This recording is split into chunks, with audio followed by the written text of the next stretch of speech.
Baik, saya akan memulai pidato saya dalam 3, 2, 1.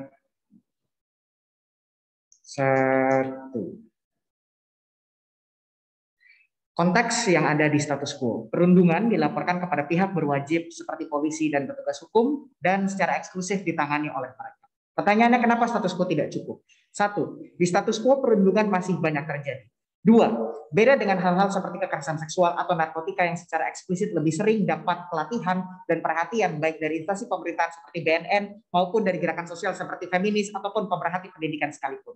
Ketiga, perundungan masih dianggap sebagai kasus minor atau tidak terlalu penting atau signifikan, terbukti dari jarangnya topik ini diangkat atau dibicarakan atau disorot oleh media dan pemberitaan. Kecuali kalau kasusnya sudah sangat parah, dan kalaupun ada biasanya hanya sesekali atau seadanya, beda dengan kasus-kasus lain seperti pencurian, perampokan, kekerasan seksual, dan lain sebagainya.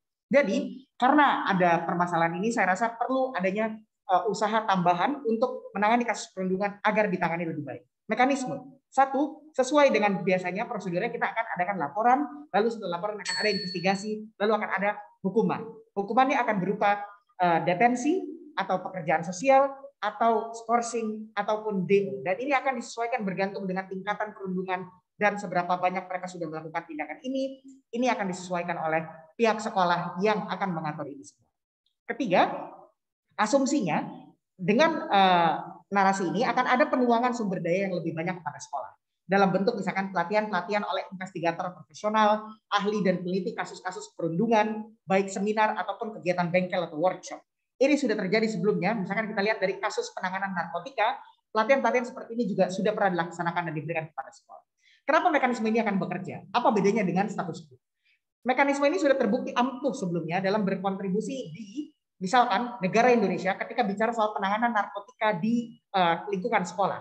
Dari 2010 sampai 2020 terbukti kasus narkotika yang ada di sekolah ditemukan berkurang 30-40% karena adanya pelatihan-pelatihan dan kerjasama antara BNN dengan pihak sekolah. Kedua, hukuman yang diberikan juga sama dengan yang diberikan dengan lembaga pemasyarakatan anak seperti detensi atau pengajaran karakter atau kurungan yang dalam tanda kutip ini bukan di sel, tapi dilakukan di sekolah dan di ruangan kelas sambil diberikan pengajaran, lakukan pekerjaan sosial, hanya eksekusinya saja yang sedikit berbeda.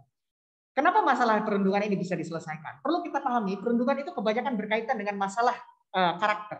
Jadi mekanisme seperti detensi atau pekerjaan sosial, itu termasuk salah satu upaya pemberian edukasi awal dalam bentuk mengajarkan apa yang baik, apa yang tidak, apa yang boleh dilakukan dan tidak. Kalau skors dan DO itu untuk tindakan kegiatan-kegiatan atau pelanggaran yang lebih lanjut dan lebih parah. Argumen. 1, secara prinsip tidak ada yang salah dengan ini. Penjelasannya 2 hal. 1, lembaga pendidikan sudah dimandat oleh negara dan orang tua untuk mendidik, sudah disepakati dalam konteks kognitif dan juga psikis, ilmu pengetahuan dan perilaku.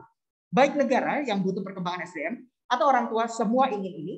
Dan pemberian edukasi karakter kepada pelaku perundungan harus mengimpulsikan pengajaran konsekuensi atau hukuman. 2, perundungan karena sekolah sekarang difokuskan hanya boleh hukum yang ada di lingkungannya, yang terjadi di lingkungannya, anak-anak cenderung beradaptasi dan lakukan perundungan di luar sekolah. Misal saat sudah pulang, atau di angkot, atau ketika dekat rumah si korban, dan lain sebagainya. Jadi urgensi atau kepentingan kita beradaptasi dan berikan kewenangan kepada aktor lain yang bisa membantu, itu penting. Dalam kasus ini kita akan berikan ke sekolah. Maka penjelasannya, kenapa argumen yang kedua, mengenai praktikalitas dan juga kontribusinya akan signifikan. Penjelasan lapis pertama. 1, status quo tidak cukup, tadi saya sudah jelaskan. Aparat penegak hukum dan polisi itu sibuk dengan kasus-kasus lain, plus perundungan itu dinilai sebagai kasus yang tidak sebesar dan sepenting itu. Bahkan kasus-kasus besar lainnya seperti pelecehan seksual atau perampokan saja masih suka ditolak atau mereka tanganinya malas-malasan. Kecuali di negara-negara maju. Contoh misalkan, di Indonesia atau di negara-negara berkembang. Pelecehan seksual cenderung dipersulit laporannya dengan pertanyaan-pertanyaan atau syarat yang menyulitkan pelaku. Sehingga mereka kesulitan untuk melapor. Atau seakan mereka sengaja atau malas menangani atau menerima kasus ini. Sehingga dirancang sedemikian rupa supaya sistemnya membuat orang tidak mau atau malas melapor. Perampokan cenderung harus kontribusi pembayaran uang tambahan supaya prosesnya dipercepat atau diberi usaha signifikan. Di negara berkembang masih banyak banget yang kayak gini. Apalagi kasus yang sesederhana misalkan perundungan di mata mereka. 2, orang tua itu sama juga nggak bisa diandelin. Karena apa? Sibuk. Banyak anggapan sudah dipenuhi juga kebutuhan pendidikannya oleh sekolah. Ditambah lagi hal-hal kayak perundungan itu cenderung dilakukan secara tertutup dan rahasia. Jadi orang tua juga sulit tahu. Nah, kenapa sekolah akhirnya bisa bantu?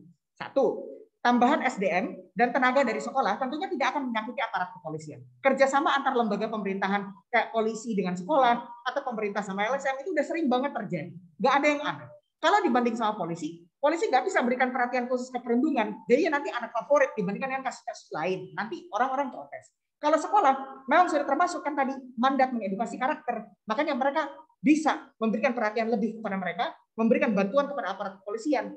Nah, kedua, kalau misalkan kita bicara soal kemampuan, sekolah sudah dilatih supaya mampu tangani kasusnya kan, dengan mendatangkan misalkan investigator yang ahli dan lain sebagainya. Kita asumsikan di kasus terbaik mereka mampu. Mereka bisa tangani dengan baik. Tapi kalaupun mereka nggak mampu, setidaknya ini bisa jadi jaminan tambahan atau safety net yang lain supaya perlindungan bisa ditangani dengan lebih baik karena ada pengawasan tambahan misalkan atau aktor lain yang mengawasi atau membantu untuk menghukum. Tapi probabilitas sukses saya rasa lebih tinggi. Kenapa? Karena menurut contoh yang tadi mengenai kasus narkotika sudah jelas berkurang secara signifikan. Kayak apa? Mereka diajarin misalkan tahu gerak-gerik orang-orang yang bawa narkoba atau mau transaksi itu seperti apa. Bentuk dan model transaksinya itu kira-kira gimana, di waktu-waktu kapan. Ini akan diajari, makanya mereka akan mampu. Nah, keuntungan eksklusifnya yang ada di sisi kita dan nggak ada di oposisi adalah cap buruk dari masyarakat.